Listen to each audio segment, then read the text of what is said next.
अस्सलाम वालेकुम, मैं हूँ असफ़न मलिक और आज आप लोगों के लिए लेके आया हूँ एक नई स्टोरी। आज की जो कहानी है, ये बड़ी अजीब व गरीब और एक नाहित ही जो है ना खौफ़नाक और पुरअसरार कहानी है। इसमें जिन्नात का तो तज़किरा है ही है, लेकिन इसमें एक भयानक और भी ख्वाब वग़ैरह है, जो आप सुनेंगे तो आपको ख़ुद भी खौफ़ और डर होगा।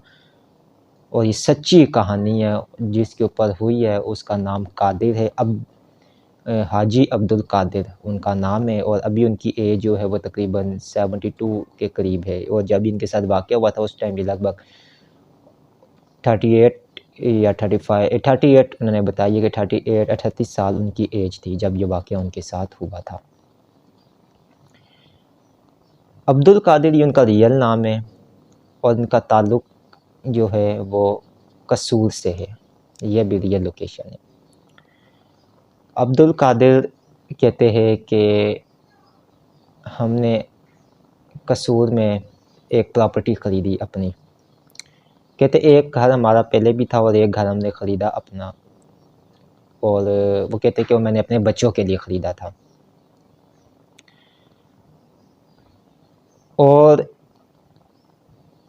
वो घर कहते कि काफ़ी खुला था और एक कहते 10 मरले के ऊपर वो घर मौजूद था।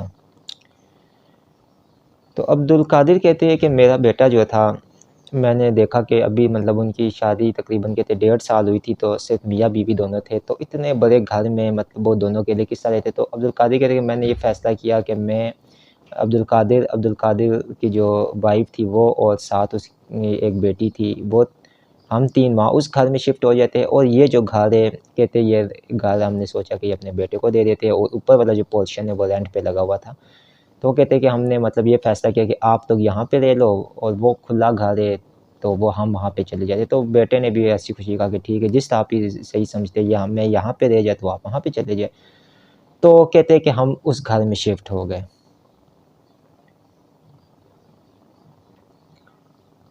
अब्दुल कादिर कहते हैं कि जिस वक़्त हम उस घर में शिफ्ट हुए, तो एक नॉर्मली जिस तरह घर में मतलब हमने कहते ख़त्म करवाया और बिस्मिल्लाह पढ़ के उस घर में सामान वग़ैरह सब कुछ शिफ्टिंग वग़ैरह कर ली और कहते मतलब वो इतना दूर भी नहीं था, लगभग 15 से 20 मिनट के फ़ासले के ऊपर था हमारे पुराने घर से। और कहते हैं कि वो जो घर था वो काफ़ी अरसे से बंद पड़ा हुआ था। अब्दुल कादिर कहते हैं कि वहाँ पे कोई अरसा दराज़ 10 साल से कोई रहने नहीं आया था, तो कहते इसी वजह से मैंने जब मतलब नोट किया कि यहाँ कोई भी नहीं रहता, तो कहते एक दिन मैंने वहाँ पे देखा बोर्ड लगा हुआ, कागज़ लगा हुआ मकान बराए फ़रोख्त का। तो अब्दुल कादिर कहते हैं कि मैंने वहाँ पर जो है ना उनसे पूछा, उसको कॉल की, तो कॉल करने के बाद पता चला कि जी वो मकान जो है ना बेच रहे हैं और उसकी कीमत जो भी उनके दरमियान में तय हुई। अब्दुल कादिर ने वो कीमत तय करके वो घर ले लिया और फिर कहते हैं कि उस घर को जो है ना मतलब मेंटेनेंस की थोड़ी बहुत ज़रूरत थी नॉर्मली, लेकिन वो कहते हैं कि वो मतलब हमने नहीं करवाई क्योंकि कहते हैं कि मतलब ठीक था, घर सही था। उसके अंदर वो कहते हैं कि जो है ना दरख्त वग़ैरह एक दरेक का दरख्त लगा हुआ था और घास वग़ैरह बहुत उगी थी, जो कहते हैं कि हमने वहाँ पे जाके दरख्त दरेक का वो लगा हुआ था, बाकी हमने घास वग़ैरह जो बहुत ज़्यादा एक जंगल नुमा सा बना हुआ था, वो ख़त्म करके वो प्लॉट और साथ वो कहते हैं उस पे घर सहन सा बना हुआ था, उसमें हम शिफ्ट हो गए। बहुत अच्छा वसी घर था। कहते हैं नॉर्मली ज़िंदगी थी, अब्दुल कादिर कहते हैं बिल्कुल नॉर्मली। तो कहते हैं कि जिस टाइम हम वहाँ शिफ्ट हो गए कि तीसरे रोज़ का वाक़या था कि मैं बाज़ार से बड़ा गोश्त लेके आया और उस बड़े गोश्त को हमने कुकर के बीच में जो होता है प्रेशर कुकर उसके अंदर बीच में डाल के उसको गलने के लिए रख दिया कि ये जो है ना पक जाए।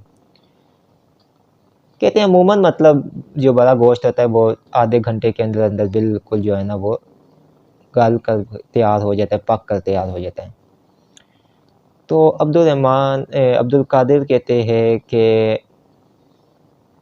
वो गोश्त हमने रखा, आधे घंटे बाद जब कहते हैं मेरी वाइफ़ ने उतारा तो चेक किया वो गोश्त वहीं का वहीं सख्त जिस तरह अभी हो ना हमने उतारा हो। मतलब अभी-अभी ताज़ा गोश्त जो है ना जिस तक गाय या इस बैल में से हो, बिल्कुल ताज़ा गोश्त, जिससे ना वो गला ना कुछ हुआ। 1 घंटे के लिए वो रख दिया। कहते पड़ा रहा, फिर 1 घंटे के बाद जिस टाइम दोबारा उस गोश्त को उठाया, चेक किया, तो वो वहीं का वहीं सख्त। तो कहते जो वाइफ़ थी मेरी, उन्होंने अब्दुल कादिर कहते कि मुझे बुलाया और कहा कि ये गोश्त किधर से लेके आए हो? तो कहते जहाँ से मैं लेके आता हूँ वहीं से, मतलब एक ही शॉप, वो कहते हमने रखी हुई है जहाँ से हम लेके आते हैं। कहते उनको लेकर जो आज उन्होंने गोश्त ठीक नहीं दिया। मैंने कहा 1.5 घंटा हो गया मैंने इसको देखो रखा है इसके ऊपर, ये तोड़-तोड़ के मैं परेशान हो गया, नहीं हो रहा है। अब्दुल कादिर कहते किस तरह हो सकता है? मैंने कहा फिर आप आधा घंटा रखो। उन्होंने फिर आधा घंटा कहते रखी रखा, फिर था तो गोश्त बिल्कुल गलने का नाम ही ना ले, पकने का नाम ही ना ले वो।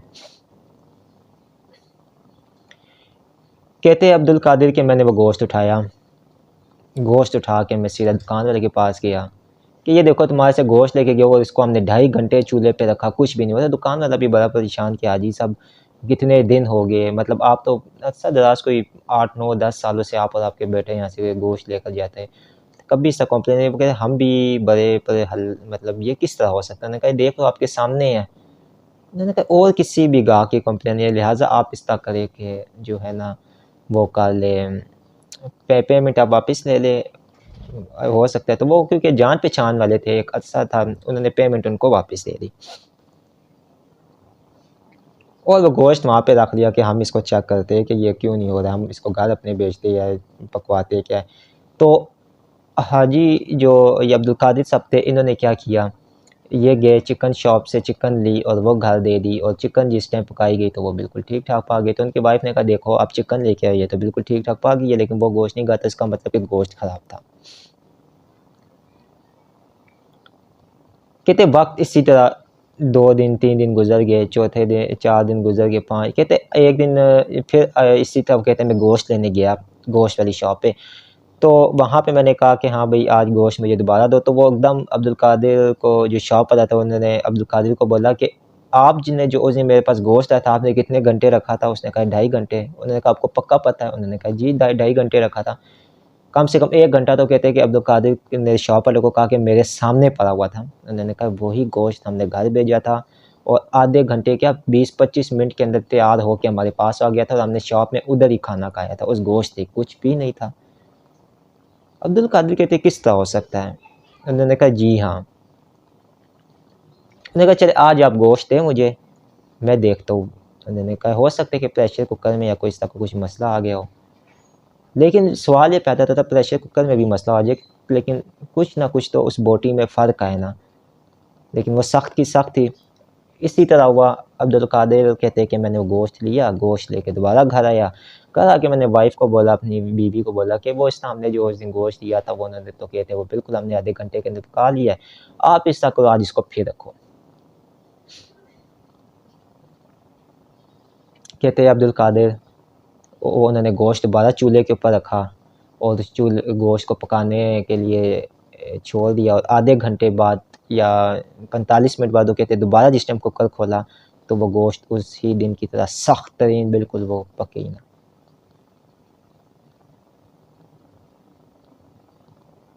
अब अब्दुल कादिर बड़ा परेशान, वो कहते कि मैं बहुत परेशान हुआ कि ये क्या मसला है। कहते फिर हमने 1 घंटे के लिए और रखा, लेकिन वो उठाया तो वो गोश्त वहीं का वहीं गले ही ना, पके ही ना। कहते अब्दुल कादिर कि मैंने फिर वो गोश्त उठाया और गोश्त उठाकर मैं दोबारा जो है ना अपने उस शॉप के ऊपर गया, जिससे मैंने जिस दुकान से, जिस शॉप से मैंने वो लिया था, वहाँ पर जाकर मैंने ये बात बोली कि आप देखें, आपसे मैंने ये जो है ना गोश्त लिया है, अभी आज भी मैंने इसको 1.5 घंटे रखा है, लेकिन ये अपनी जगह से बिल्कुल पकने का नाम ही ना ले। तो उन्होंने कहा हाजी साहब देखिए बात इस तरह है कि आप हमारे पुराने कस्टमर हैं, 10 साल से आप लेके जा रहे हैं, ठीक है। यार अभी वो उन्होंने कहा हाजी साहब जब आप गोश्त लेके, कि आपसे कुछ तकरीबन घंटे 1.5 घंटे पहले आपका बेटा आके मुझसे लेकर गया। आप फिर ले आए। देखिए अगर हो ना कि हम नए हो तो हमें समझ आती है, 10 साल से आप जानते हैं कि हमने कभी ऐसा नहीं हुआ है। आप इस तरह करें अपने बेटे को कॉल करें। हाजी ये अब्दुल कादिर साहब ने वहीं पे खड़े होके कॉल की अपने बेटे को और पूछा कि बेटा जो तुमने गोश्त लेके गए हो वो पकाया है? तो वो कहते हैं मैं तो बाहर आया हूँ, चले मैं पूछता हूँ। उसने अपनी वाइफ़ को आगे कॉल की, उसने कहा जी हाँ बिल्कुल ठीक है, नरम है, कोई उसमें मतलब नहीं है, वो गोश्त सही पका है। अब ये बड़ी परेशानी वाली बात अब्दुल कादिर कहते हैं। उन्होंने ख़ैर फिर यही बोला कि यार ये कोई मसला है? अब क्या मसला है ये तो हमें नहीं पता, लेकिन ये गोश्त नहीं पकता है। चलो फिर उन्होंने पेमेंट वापस दे दी और अब उन्होंने आज फिर आज़माने के लिए चिकन लेकर गए, चिकन ठीक-ठाक पक गया। अब ये दोनों मियाँ-बीवी जो थे बड़े ये परेशान थे कि यार ये बड़ा जो है ना क्या मसला है। वहीं उनकी एक बेटी थी जिसका नाम सफ़िया था। वो असल में शादीशुदा थी, लेकिन उसका हस्बैंड जो था वो बाहर था, तो वो यहीं पे इनके पास माँ-बाप के पास ही रहती थी। उसकी औलाद कोई भी नहीं थी। तो उन्हीं दिनों में जब ये वाक़या शुरू हुआ गोश्त का, तो एक रात सफ़िया के ने सो रही थी, तो कहती है कि मैंने देखा कि कोई जिस तरह उसका मतलब जिस तरह किसी ने उस बेड के साथ ना जिस तरह दरवाज़े को पकड़ के ना लॉक करते हैं ना ठक, ठक, ठक, इस तरह किसी ने उसके बेड को पकड़ के ना ठक, ठक, ठक हिलाया हो। इस तरह उँगली रख के ना आवाज़ आती है बाकायदा ठक, ठक, ठक की। कहते इस तरह हिलाया हो। कहते मैं एकदम उठी, देखा कोई भी नहीं। कहते मैं हो सकता है कि गहरी नींद में थी या शायद बहुत ज़्यादा जो है ना मुझे शायद वो हो गया हो, क्या कहते हैं, नींद में होने की वज़ह से ना पता या शख्स ऐसा लगा कि किसी ने दरवाज़ा वो या दरवाज़ा खटखटाया या बेड को लॉक किया। कहते मैं फिर दोबारा जो है ना सफ़िया कहती है मैं सो गई। अभी कहते हैं सोए हुए कोई शायद 1 मिनट या 5 मिनट ही हुए हो, तो फिर किसी ने ठक, ठक, ठक दोबारा जो है ना बेड के साथ जो बेड की सा जगह होती है बनी हुई उसके साथ ठक, ठक, ठक कर की। तो सफ़िया कहती है फिर मेरी आँख खुली। कहते फिर मैंने कहा कि ये शायद जो होता है बेड का कोई नेट बोल्ट या कुछ इस तरह का कोई वो लूज़ हो गया कि मैं जब सोऊँ यूँ या कोई मतलब करवट बदलो तो वो शायद हिलता है तो आवाज़ आती है। तो अभी वो कहते हैं कि मैं दोबारा लेटी ही थी, फिर बाकायदा किसी ने ना बेड के साथ ठक, ठक, ठक की आवाज़ें। कहते इस बार बिल्कुल वाज़िया था कि कोई जिस तरह जो है ना बेड को पकड़ के ठक, ठक, ठक करता है 3 दफ़ा। अब कहते हैं सफ़िया कहती है कि मैं थोड़ी-सी अलर्ट हुई और फिर कहते साथ ही दूसरे मेरे ये ध्यान गया कि शायद कोई अड़ोस-पड़ोस से कोई आवाज़ ना आ रही हो जो मुझे इस तरह महसूस हो रहा हो कि जो है ना मेरे बेड से आ रही हो। कहते मैंने इस तरह इग्नोर करके मैं सो गई। कहते सुबह हुई ना हमने ध्यान दिया ना कुछ ध्यान दिया। अलबत्ता ये बात थी कि गोश्त वाली बात एक बड़ी घर में वो बनी हुई थी कि ये क्यों नहीं गोश्त पकता है। कि उसी दिन जिस टाइम मेरी वालदा बाहर झाड़ू दे रही थी सहन में, तो उन्होंने क्या देखा कि उनके सहन के बीच में 3 से 4 कौवे मरे हुए हैं और इस तरीके से मरे हुए हैं कि उनका जो सर है वो नहीं है, सिर्फ़ धड़ पड़ा है वहाँ पे। तो कहते हैं कि वालिद साहब जो अब्दुल कादिर साहब थे वो तो घर में नहीं थे, तो जो उनकी वालिदा थी उन्होंने कहते हैं सफ़िया को आवाज़ दी कि सफ़िया नीचे आओ, सफ़िया नीचे आओ। जब सफ़िया कहती है मैं गई हूँ नीचे, तो मैंने देखा कि वाक़ई मैंने कहा ये कौवे कितने अजीब तरीके से किसने मारे या कोई बिल्ली थी, कुत्ता था, कौन-सा जानवर था कि ये देखो मतलब किस तरह उसका जो है ना कौवे के सर ऊपर है ही नहीं है और धड़ बाकी जितना भी है वो नीचे पड़ा हुआ है।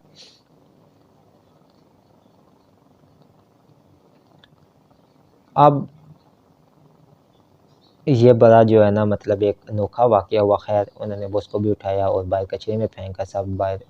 और फिर रात को जब अब्दुल कादिर वो के साहब कहते हैं मैं वापस आया तो वहाँ पे बैठा हुआ ये बातें हो रही थी, तो कहते इसी तरह बात बोली बताएगी कि इस तरह 4-5 कौवे आज हमने देखे अपने सहन में मरे हुए पड़े हुए थे, लेकिन जो है ना उनके सर नहीं थे और धड़ थे। तो अब्दुल कादिर साहब ने कहा हो सकता है बिल्ली या ये चीज़ें यहाँ पे है उन्होंने मारे हो। अब कहते हैं कि एक अजीब व गरीब वाक़यात का सिलसिला शुरू हुआ था। कहते इसी तरह हम बातें करते-करते रात को कहते लेट हो गया। अब्दुल कादिर साहब कहते मैं भी सोने चला गया, वाइफ़ भी सोने चली गई, सफ़िया अपने रूम में गई। तो अब यहाँ पे एक जो मंज़र था वो बड़ा भयानक हुआ। वो ये हुआ कि सफ़िया कहती है कि मैं जिस वक़्त रात के टाइम बैठी हुई थी, तो कहती है कि वो मेरी अक्सर औक़ात रात को आदत होती थी कि मैं जो है ना जो भी मतलब मुझे एक टाइम मैंने रखा हुआ था जिस तरह 10 से 12 तक मैं बीच में ना इबादत करती थी, अल्लाह का नाम लेती थी, अपनी नमाज, तहज्जुद वगैरह, कुरान पाक और ये चीज़ें पढ़ती थी। कहती है सफ़िया कि इसी तरह मैं वहाँ पर बैठी भी अपनी पारी इबादत वगैरह कर रही, तो बाकायदा कहते कि मुझे इस तरह महसूस हुआ कि कोई मेरे पीछे आया है रूम के अंदर आकर, और बाकायदा दराज़ किसी ने खोला है, आवाज़ आई है, उसके अंदर से कोई चीज़ निकाली वापस चला गया। कहते मैंने ध्यान दिया, मैंने कहा हो सकता है अम्मी आई हो, तो जो है ना उन्होंने कोई चीज़ निकाली हो। कहते मैंने जो है ना वहाँ ध्यान नहीं दिया। कहते मैं उठी, उठने के बाद जो है ना कहते मैं वैसे ही मतलब बैठ के ही मोबाइल वगैरह जो है ना वो कहते कि यूज़ कर रही। उस टाइम लैपटॉप था, वो पुराने वो कंप्यूटर सा भी होता था, एलसीडी नहीं होती थी लेकिन वो पुराने किस्म का कंप्यूटर था, वो कहते वो भी मैं यूज़ करती थी। तो कहते कि मैंने एकदम यूँ ही वो दराज़ खोला उसमें से कोई चीज़ निकालने के लिए, कहते मेरा एक जो है ना इसका वो मोबाइल की साइड था ध्यान, और एक मैंने इस तरह दराज़ को कहते पकड़ के खोला। अभी कहते यूँ मुझे इस तरह महसूस हुआ कोई गर्म सी चीज़ पड़ी है। कहते यूँ ही मैंने उसके बीच में एकदम इस तरह करके देखा, तो कहते मैंने साथ ही चीख मारी। उसके अंदर एक बिल्ली का छोटा-सा बच्चा था जो बिल्कुल मरा हुआ, और उसका भी सर नहीं था, और कहते कि जिसका खून था वो मेरे हाथों पे लगा हुआ था। कहते मैंने ज़ोर से चीख मारी, मैं बाहर भागी तो वालिद साहब तक के रूम तक आवाज़ चली गई। एकदम कहते कि अब्दुल कादिर कहते मैं भी बाहर आया, वाइफ़ भी उनकी उठी बाहर आई, क्या हुआ? कि वो कहते अब्बू जल्दी आए कमरे में, जल्दी आए। जिस टाइम वो कमरे में गए तो उन्होंने खोला दरवाज़ा, उन्होंने कहा ये देखिए ये बिल्ली का बच्चा मरा हुआ पड़ा, बस इसका सर ही नहीं ऊपर से। कहते ये किस तरह है यहाँ पे? तो कहते कि अभी मैं जब नमाज़ पढ़ रही थी, मुसल्ले पे बैठी हुई थी, तो मैंने देखा कि बाकायदा कोई आया है, और आकर उसने जो है ना मतलब वो कहते हैं कि मैंने पीछे देखा नहीं, मैंने कहा शायद हो सकता है मम्मा हो, ठीक है, कि उन्होंने कोई चीज़ निकालने के लिए जो है ना वो आई है, तो मुझे डिस्टर्ब नहीं किया है। तो मैंने वो सोचा, लेकिन कोई आया था मेरे कमरे में, उसने कुछ जो है ना वो ओपन किया था दराज़, और उसके बाद अभी जब मैंने देखा ये वो। अब यहाँ से परेशानी का मंज़र शुरू हुआ कि यहाँ पे कुछ ना कुछ तो गड़बड़ है, कि एक गोश्त का ना गलना, सुबह के वक़्त कौवों का सर दर्द से लग रहा, अभी इसके जो है ना वो दराज़ के अंदर कोई ताज़ा बिल्ली का बच्चा जिसने किसी का सर, बिल्ली के बच्चे का सर काट के उसके अंदर रख दिया हो। तो ये एक बहुत भयानक मंज़र था इनके लिए। अब फ़ैसला ये हुआ कि ये पता नहीं क्या मसला हो रहा है, क्या चीज़ हो रही है। ख़ैर जिस तरह भी कर करा के रात गुज़री, सुबह हुई। सुबह उन्होंने ये फ़ैसला किया कि पता नहीं अजीब-व-गरीब ये मंज़र हो रहे हैं, क्या मसले हैं, क्या प्रॉब्लम है। अब उन्होंने जो है ना ये फ़ैसला किया कि आज रात फिर देखते हैं, अगर कुछ होता है तो फिर कुछ करते हैं। लेकिन अब ये हुआ कि उससे जिस दिन बिल्ली के बच्चे का सर वहाँ पे, बगैर बिल्ली के बच्चे के सर का बच्चा वहाँ पे देखा था, उसके बाद वहाँ पे अब 1 दिन, 2 दिन, 10 दिन, 15 दिन कुछ भी नहीं हुआ। और मज़े की बात कि फिर 15 दिन, उन 15 दिनों की रूटीन के अंदर जो गोश्त लाया वो भी पकने शुरू हो गया। वो हैरान हो गए कि ये तो मतलब यहाँ पे पकता ही नहीं था, तो अब तो वो दोबारा पकने शुरू हो गया। ये 10-15 दिन का टाइम पीरियड ऐसा गुज़रा। अब अब्दुल कादिर कहते हैं कि जो मेरे साथ भयानक तरीन वाक़या हुआ, वो कहते हैं कि कहते 15वें दिन मंगल की रात थी। कहते मैं घर आया, थका हुआ सोया, और जो है ना वो कहते हैं कि मैं वहाँ आके सो गया। कहता है मैं सो गया, तो कहता है मैंने एक मंज़र देखा। अब वो कहते हैं कि आगे ये आपको स्टोरी में समझ भी आ जाएगा कि वो ख्वाब था या हकीकत था, और जब उस मंज़र को वो बयान किया गया, एक मौलाना मुफ्ती साहब थे उनके पास, तो फिर वो सब कुछ आपको आगे पता चल जाएगा। कहते हैं कि एक मंज़र मैंने देखा। कहते मंज़र ये देखा कि एक काला स्याह आदमी है, जिसकी हाइट कम से कम 6.5 फुट है, और काला लिबास उसने पहना हुआ है, और उसके इर्द 3 इस साइड पे, लेफ़्ट साइड के ऊपर काले से आदमी खड़े हुए हैं, 3 राइट पे और 3 लेफ़्ट पे, वो कहते हैं कि स्याह-तरीन आदमी खड़े हुए हैं, और दरमियान में वो जो है 7 फुट का वो खड़ा हुआ है। और कहते हैं कि अब्दुल कादिर साहब कहते हैं कि मैं सो रहा हूँ, बिल्कुल पक्की नींद सोया वो। कहते हैं मेरे जो पाँव की उंगली नहीं है उसको हल्का सा महसूस हुआ। जब महसूस हुआ तो कहते हैं मैंने आंखें खोली। अब आंखें मेरी खुल गई, मैंने उन आदमियों को भी देखा जो दरमियान में खड़ा हुआ था। वो कहते उसकी सूरत ये थी कि वो काला स्याह था, उसके हाथ में कोई चीज़ थी और उसकी जो आंखें थी वो आम इंसानों की तरह ही थी। बाकी चेहरा जो था वो भी आम इंसानों की तरह, लेकिन उसका लिबास जो था काला स्याह किस्म का लिबास था। कहते मेरी आँख खुली, लेकिन वो कहते कि मैं मुंह मेरा पक्का बंद, कि मैं अगर मुंह से कुछ बोलना चाहूँ नहीं बोल सक रहा था। दिमाग मेरा चल रहा है कि ये कौन है। कहते मैं उठना चाहूँ मैं नहीं उठ सक रहा था। कहते मैंने हाथ ऊपर करने की कोशिश की, पाँव हिलाने की कोशिश की, कहते मैं नहीं हिल पा रहा था। बस मैं देख रहा था, मेरा दिमाग ये चीज़ कह रहा था कि ये कौन है, क्या है। कहते साथ ही कहते कि जब मैंने देखा कि मेरा जिस्म भी नहीं हिल रहा है, मेरा मुंह भी नहीं हिल रहा है, मैं देख रहा हूँ लेकिन कुछ भी मेरे साथ नहीं हो रहा है, मैं कोई हरकत नहीं कर सक रहा हूँ। तो कहते हैं मेरे आँखों में आंसू आ गए और साथ ही दिल में ये ख्याल आया कि ये मौत का वक्त आ गया है, ये मौत का फरिश्ता सामने खड़ा हो गया है, अब मेरा इस दुनिया से जाने का वक्त आ गया। क्योंकि ये मौत ही की सी कैफियत होती है कि जिस वक्त फरिश्ता आता है लेने के लिए तो उस वक्त आप कुछ साकित हो जाते हैं, कुछ भी आपके साथ नहीं हो सकता है, ना आप हिल सकते हैं ना आप बोल सकते हैं, आपका माइंड देख रहे हैं। कहते हैं चंद ही लम्हों में कहते मैं क्या देखता हूँ कि मेरे जिस्म के अंदर से कोई चीज़ जा रही है, मैं देख रहा हूँ। कहते हैं और कहते हैं वो इस तरह हाथ आगे करता है, ये इस तरह दोनों हाथ करके ना इस तरह हाथ आगे करता है, ये इस तरह दुआ के अंदाज में इस तरह हाथ आगे करता है। हाथ आगे करके कहते हैं कि फ्यू द सेकंड्स, कोई 1 मिनट में या 25 मिनट में, कहते हैं मैं खुद ही अपनी आंखों से देखता हूँ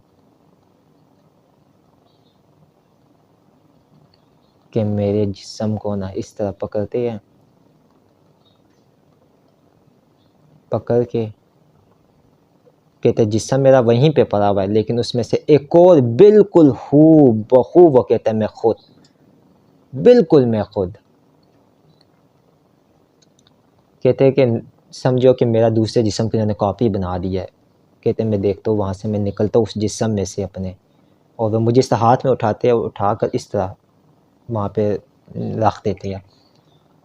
अब कहते हैं मैं देख रहा हूँ, अपनी आँखों से देख रहा हूँ कि मेरा वो सामने जिस्म पड़ा हुआ है और मैं वहाँ पे बैठा हुआ हूँ।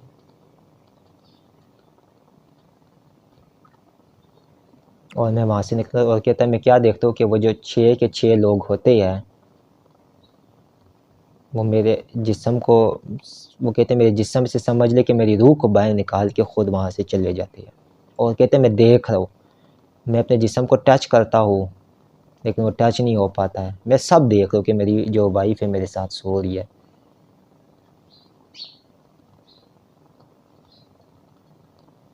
और कहता है मैं ये भी देखता हूँ कि मैं फिर ज़ाल को ताल होता हूँ कि अब वो कहता है मुझे पक्का पता चल गया कि मैं मर चुका हूँ, मेरी मौत हो चुकी है।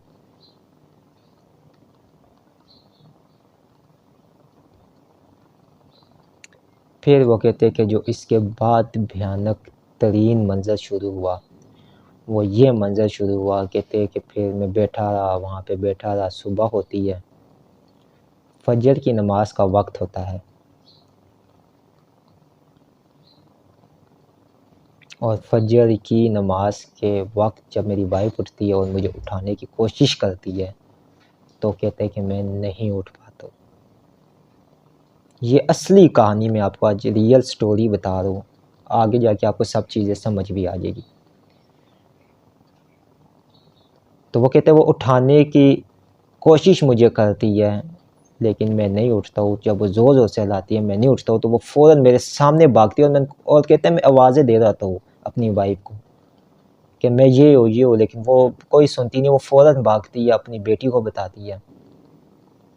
और जब उसकी बेटी सफ़िया जब आती है, वो हिलाती है और कहते हैं मैं देख रहा हूँ सब कुछ, पापा उठो, उठो, उठो, उठो, उठो, कहते हैं कि मेरा जिस्म बिल्कुल कुछ भी नहीं साबित होता। कहता है मेरे सामने वो भाई को कॉल करती है और कुछ ही देर में भाई और जो वो कहते हैं मेरी बहू है, वो भी पहुँच जाते हैं वहाँ पे, वो भी जब बुलाते हैं, डॉक्टर भी आता है, वो कहते हैं सारा मंज़र मैं देख रहा हूँ। कहते हैं डॉक्टर भी आते हैं, सब आते हैं वहाँ पर, लाने की कोशिश करते, डॉक्टर कह देता है कि नहीं आपके वालिद साहब नहीं रहे हैं, इनकी डेथ हो चुकी है, ये इस दुनिया से चले गए। कहते हैं फिर मैं सामने अपने देख रहा कि सब रो रहे और मैं भी बैठ के वहाँ पे रो रहा होता हूँ कि ये क्या हो गया है। और कहते हैं भयानक तरीन वो कहते हैं कि वो मंज़र मैं अपनी आँखों से देख रहा हूँ कि सारे लोग जमा हुए हुए हैं और वो रो रहे हैं और फिर बाकायदा मेरे जिस्म को उठा के गुस्ल में देख रहा था। वो कहते हैं कि मैं देख रहा सामने कि मेरे जिस्म को गुस्ल भी दिया जा रहा है। और कहते हैं यहाँ तक भी वो कहते हैं कि मैंने देखा कि मेरी कब्र खुदाई हो रही है, मैं वहाँ भी जाता हूँ, मैं देखता हूँ और कहते हैं फिर मैं पूरे घर का चक्कर भी अपने लगाता हूँ कि यहाँ पे मैं तो रात को यहाँ पे सोया था, इस बेड के ऊपर सोया था, इस गर्म बिस्तर के ऊपर सोया था, इस जगह पे सोया था और आज मैं मर चुका हूँ।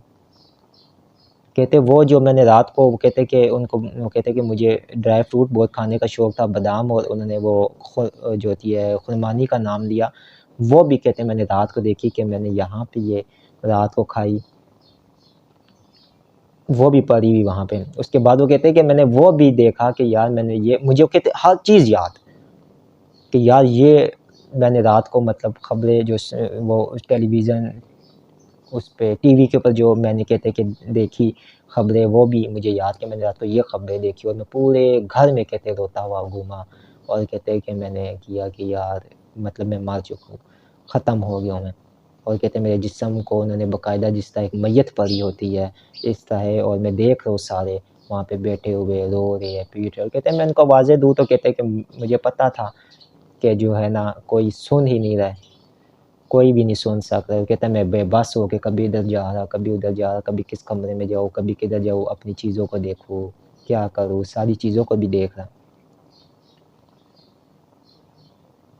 और कहते हैं कि वहाँ पे मैं उस वक़्त बिल्कुल जो है ना कहता है मैं बेबसी की हालत में पड़ा हुआ, मैं देख रहा कि मेरे जिस्म को गुस्ल दिया गया, ठीक है, फिर उसको कफ़न भी पहनाया गया और सब कुछ वो कहते हैं कि बिल्कुल रेडी करके कहते हैं कि मुझे उसके बीच में वो जो होती है पालकी सी जिसको बोलते हैं जिसमें जनाज़ा लेकर जाते हैं उसमें डाल दिया गया।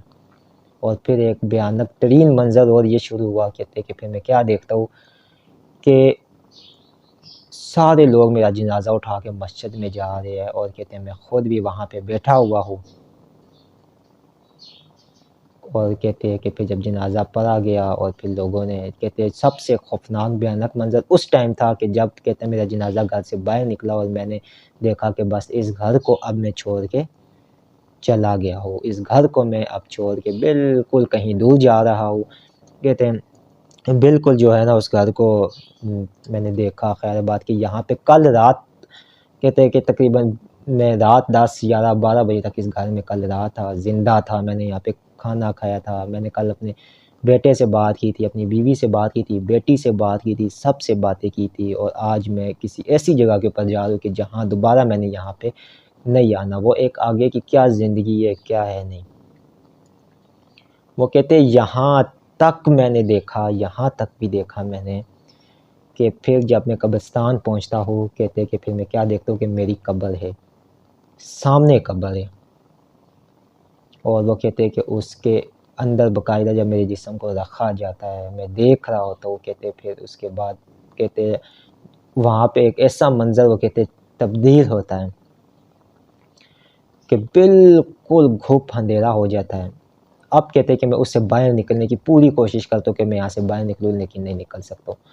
कहते हैं हर तरफ अंधेरा, सख्त तरीन अंधेरा और कहते हैं कि मैं उसके अंदर कैद हो जाता हूँ। और उसके अंदर चला जाता हूँ, उस कब्र के अंदर, और ऊपर मैं देखता हूँ कि जहाँ पे कहते हैं उजाला होता है, आस्ता-आस्ता वो कहते हैं कि मिट्टी फेंकते, फेंकते, फेंकते, वो कहते हैं ये मंज़र अपनी आँखों से देख रहा हूँ, मेरा जिस्म पड़ा हुआ है साथ, और वो मंज़र चेंज होता, होता, होता, होता बिल्कुल खूब इतना अंधेरा हो जाता है। वो कहते हैं इतना सख्त और शदीद अंधेरा हो जाता है कि उसके बाद कहते हैं कि मैं अपने जिस्म को भी कब्र के अंदर नहीं देख सकता हूँ। फिर कहते हैं उसके बाद, उसके चंद लम्हे बाद जिस वक़्त बिल्कुल अंधेरा हो जाता है, तो मैं क्या देखता हूँ, एक सुर्ख़ी माइल हल्की, हल्की, हल्की, हल्की रोशनी सी फैलती है। अब कहते हैं कि वो ऐसा मंज़र होता है कि मैं चीखता हूँ, रोता हूँ कि ये मैं किस जगह पे आ गया हूँ, निकलने का नाम नहीं। और कहते हैं कि सबसे बड़ी बात ये कि मेरे दिमाग में मेरे वो चीज़ चल रही है कि कल रात को मैं घर में था। कल रात को मैं इस वक़्त सब कुछ दुनिया की चीज़ याद, हर एक चीज़ आपको याद।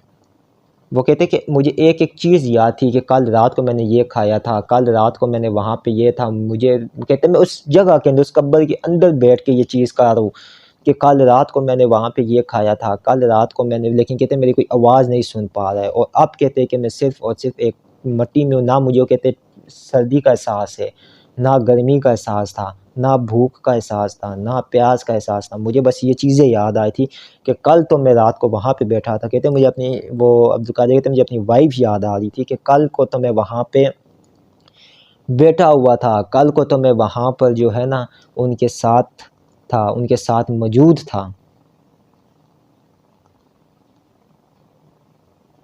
और आज मैं किस जगह के ऊपर आ गया कि यहाँ पे कोई भी नहीं और इतना घुप अंधेरा है।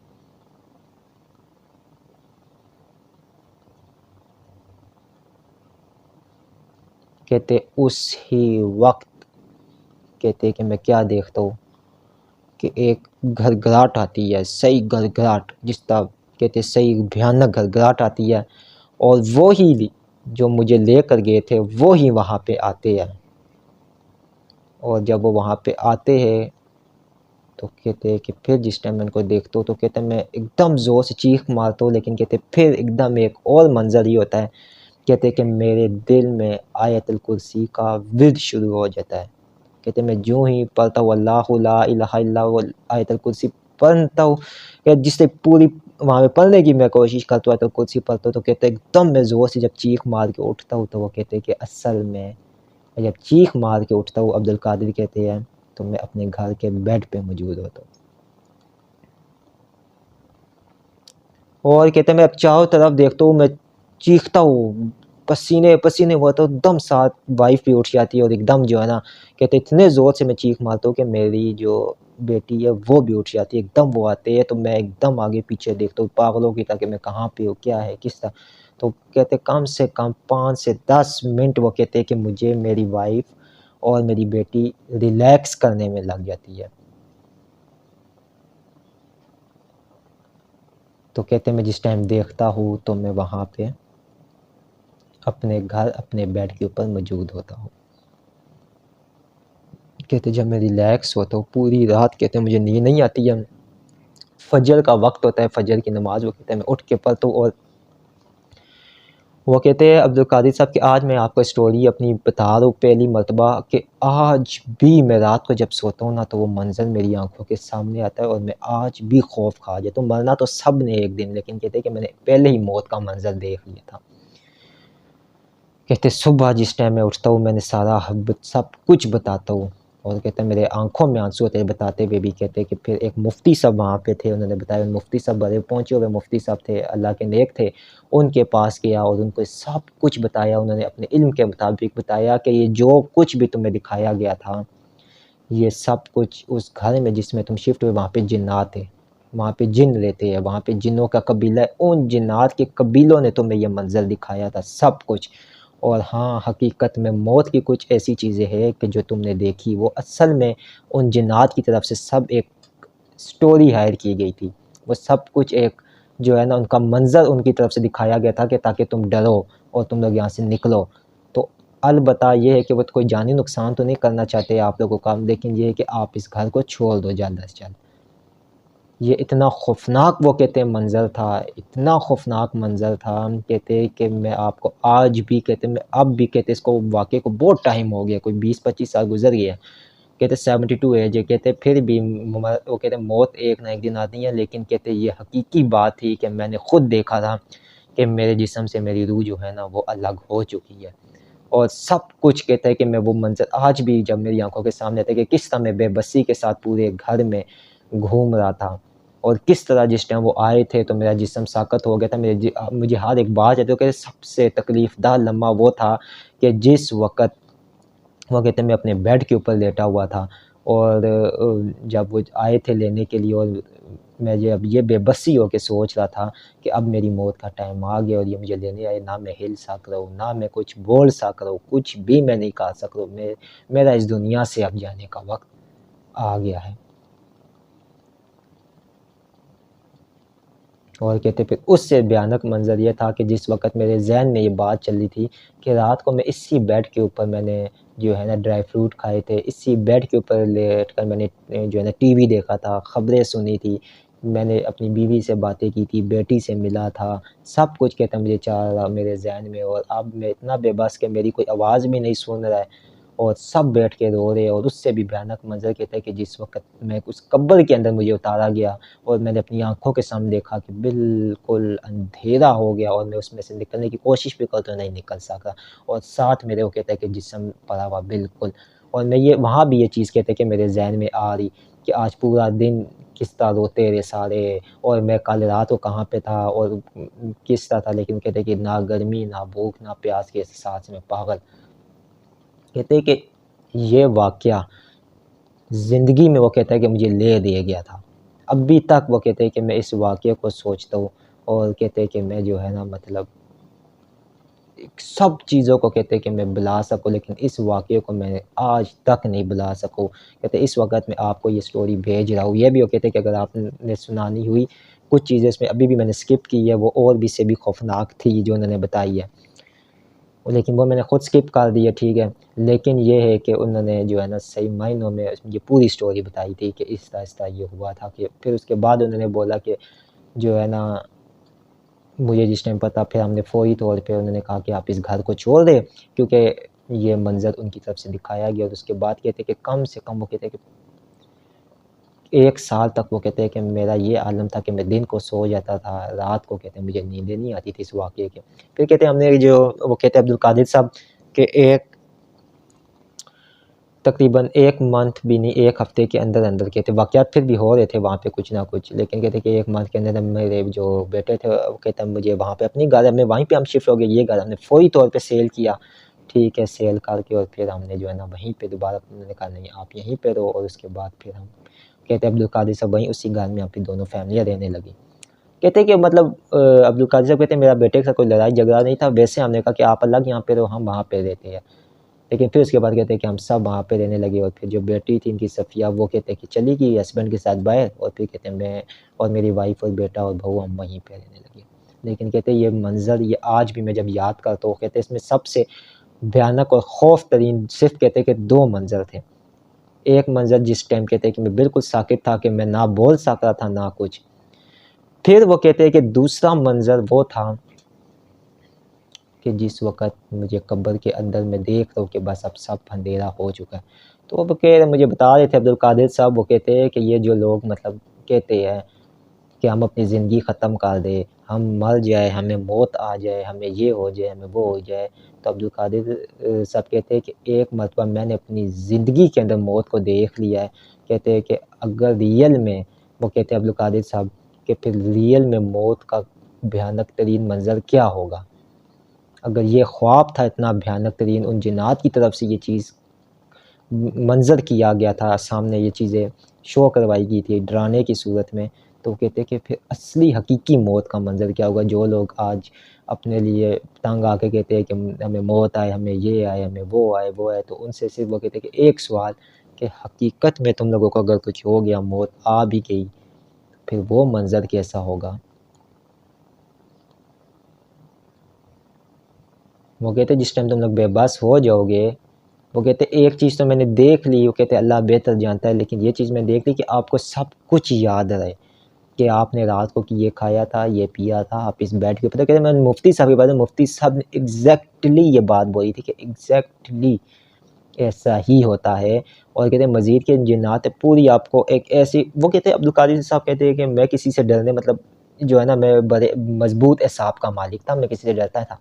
तो मुफ्ती साहब ने ये बात बोली थी कि आपको उन्होंने किसी चीज़ से भी नहीं डरा सकते थे। मौत से उन्होंने आपको ऐसा मंज़र पेश किया, मौत के मंज़र से उन्होंने आपको डराने की कोशिश ऐसी की भयानक कि आप एक दिन भी इस घर में रुके ही ना। और आपको उन्होंने असल में ज़हनी टॉर्चर करने की कोशिश की। और अब्दुल कादिर साहब कहते हैं कि मैं ज़हनी टॉर्चर हुआ भी, जो कहते हैं कि अभी मेरी 72 भी एज है, मैं जिस टाइम उस मंज़र को सोचता हूँ मैं काँप उठता हूँ, डर जाता हूँ। फिर जो है रिलैक्स होने के लिए कहते हैं कि मुझे काफ़ी दिन लग जाते हैं। आप कहते हैं मैं जब आपको ये वाक़या सुना दूँ तो वो कहता है कि मैं इस चीज़ में मेरे ज़हन में क्या था, तो कहते हैं मैंने आपकी स्टोरी देखी थी। इसी तरह कहते हैं यूट्यूब पे आई हुई थी, तो मैंने आपकी स्टोरी देखी है, तो मैंने फिर आपके नंबर के ऊपर ये मैसेज किया और आपको स्टोरी भेजी है कि ये भी मेरी ज़िंदगी की एक सच्ची स्टोरी, सच्चा वाक़या जो मेरे साथ हुआ था। और कहते हैं कि वो ज़िंदगी के जो कि 38 साल की एज में ये वाक़या हुआ था। कहते हैं कि उस 38 साल की उम्र के बाद, वो कहते हैं उस 38 साल की उम्र के बाद मेरी 72 तकरीबन कहते हैं 30, और आप समझ लें कि 40 आप कह लें, ठीक है, 50, 60, 70, तकरीबन 32 साल जो मज़ीद आगे गुज़रे, या चले 30 साल जो मज़ीद गुज़रे, 30 साल एक बहुत बड़ा लॉन्ग पीरियड। वो कहते हैं जो 30 साल आगे मज़ीद मेरे गुज़रे ना, वो इस वाक़ये के डर और ख़ौफ़ के अंदर गुज़रे। कहते हैं मौत आनी है एक दिन बरहक, लेकिन कहते हैं मैंने मौत से पहले एक मौत को देख लिया था, मौत के मंज़र को देख लिया था, उसके मनाज़िर को देख लिया था। कहते सब चीज़ें मैंने देख ली थी कि यार वाक़ई में इंसान बेबस भी होता है, इंसान जो यहाँ पे चालाकियाँ चीज़ें करता है, हर किसी को नुकसान, हर किसी को जो भी, वो उस टाइम उसके वो बस में नहीं रहता। वो कहते हैं मैंने अपनी आँखों से चीज़ें देख ली थी, बेशक वो जिन्नात की तरफ से था, लेकिन वो जनाज़ा उठता हुआ मेरा, और मैं बेबस्सों की तरह रो रहा, अपने पूरे घर में वो कहते हैं मैं चक्कर लगा रहा कि काश, काश कोई जो है ना मेरी मदद करे, काश कोई भी जो है ना मुझे, मैं अपने उस मंज़र को यहाँ तक कि वो कहते हैं कि मैंने अपने कपड़ों को भी देखा, जो मैंने सुबह पहने थे, इस्त्री करवा के रखे हुए थे। मैंने कहते हैं अपने जूतों को देखा, अपने कहते चीज़ों को देखा मैंने कि ये मेरी चीज़ें पड़ी हुई है।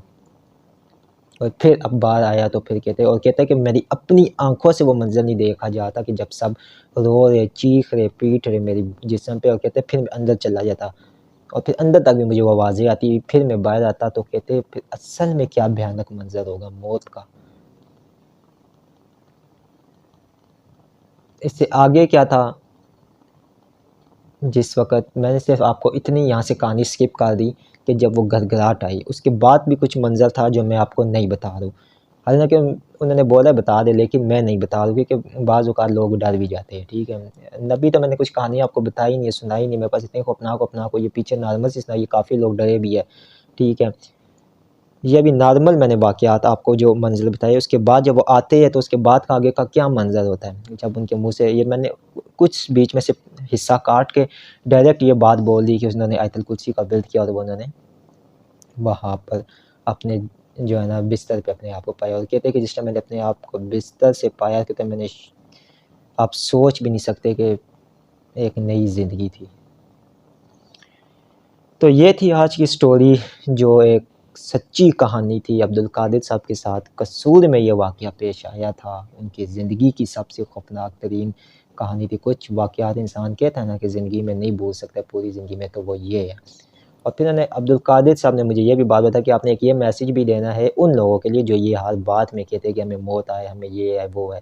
कहते हैं कि आप अगर ये सख्ती या ये चीज़ बर्दाश्त नहीं कर सकते हो, तो दोज़ख और जन्नत ये तो दूर की चीज़ है। पहले कब्र का स्टेज तो पार करना। कहते हैं ना कि हर मंज़िलों को अल्लाह आसान करे मरने के बाद, कि जो भी मंज़िलें होती हैं वो आसान हो, तो वो फिर यही मंज़िलें होती हैं। पहली मंज़िल इतनी भयानक है, तो दूसरी तो आगे वो कहते हैं कि मंज़िल अगर दूसरी चीज़ जो उन्होंने मुझे बताई थी, अगर वो मैं आपको बताऊँ तो आप सोच भी नहीं सकते कि ठीक है। तो फिर आप सोचें ना कि आगे की कितनी मंज़िलें होगी। तो ये सिर्फ़ एक जिन्नात की तरफ से वाक़या क्रिएट किया गया था डराने के लिए। वही बात हुई, वो ज़हनी टॉर्चर भी हुए और उसके बाद निकल गए। सिर्फ़ क्या कि उनको पता नहीं था कि इस घर में जिन्नात है। वो अल्लाह ने क्योंकि ये पता था कि यार कितने टाइम से 10 साल से बांधे, लेकिन ये तो जल्दबाज़ी में आके कम कीमत पे आके ये चीज़ें की, लेकिन कम कीमत का नुकसान ये हुआ कि इनका अपना जो है ना वो ज़हनी तौर पर टॉर्चर हो गया। मेरा व्हाट्सएप नंबर 0310552217 स्क्रीन के ऊपर चाह रहा होता है। जीमेल आईडी भी चाह रही है, आप उसके ऊपर अपने वाक़यात भेज भी सकते हैं। ठीक है, बहुत सी स्टोरीज़ मुझे आई हुई हैं, इंशाल्लाह ताला आपको मैं जो है ना स्टोरीज़ देता रहूँगा। मैंने एक दिन में ये 2 स्टोरीज़ रिकॉर्ड की है, ठीक है। अब एक स्टोरी चलेगी, उसके बाद ये वाक़या चलेगा आपका, ठीक है। इसके बाद एक वाक़या और भी मेरे पास आया हुआ है, वो भी इसी तरह का आया है और वो भी एक लेडीज़ के साथ ये वाक़या पेश आया था, लेकिन वो मंज़र जो पेश आया था वो उसने एक चिल्ला काटने के दौरान उस लड़की ने चिल्ला काटा था। वो भी बड़ी भयानक तरीन स्टोरी है, जो मैं आपको इंशाल्लाह ताला सुनाऊँगा कि उस लड़की ने चिल्ला काटा था और चिल्ले के अंदर जो उसने मंज़र देखे थे, मैं यकीन करें कि वो वाक़या इससे भी खौफ़नाक है कि उसके साथ हुआ गया था।